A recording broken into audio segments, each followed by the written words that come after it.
টি-20 বিশ্বকাপের সুপার 8 থেকেই বিদায় নিয়েছে পাকিস্তান।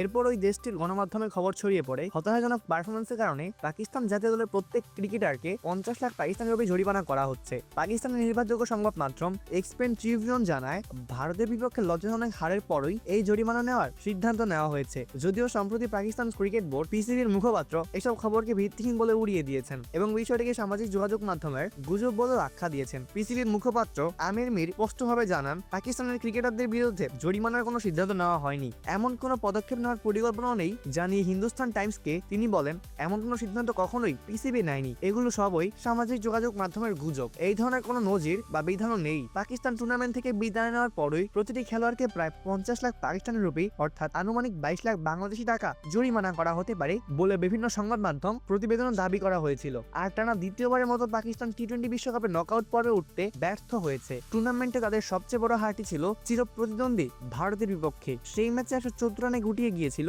পাকিস্তান। এর ফলে 61 রানের বিশাল ব্যবধানের জয় পায় ভারত। এদিকে পাকিস্তানের ক্রিকেটারদের জরিমানার খবর ছড়িয়ে পড়ায় বিভিন্ন প্রতিক্রিয়া দেখিয়েছিলেন দেশটির সাবেক ক্রিকেটাররা। এর মধ্যে পাকিস্তানের অভিজ্ঞ ব্যাটার আহমেদ শেহজাদ মন্তব্য করেছিলেন, এই জরিমানা যদি সত্যিই ক্রিকেটের উন্নতিতে কাজে লাগে তাহলে তিনি নিজেই সেই অর্থ পরিশোধ করতে রাজি। তিনি বলেন, আমি 50 লাখ জরিমানা দিয়ে দিই, যদি এতে দেশ ঠিক হয় বা ক্রিকেটের উন্নত হয়, আল্লাহর কসম আমি দিয়ে দিব। সব খেলোয়াড়ের হয়ে আমি দিয়ে দিব।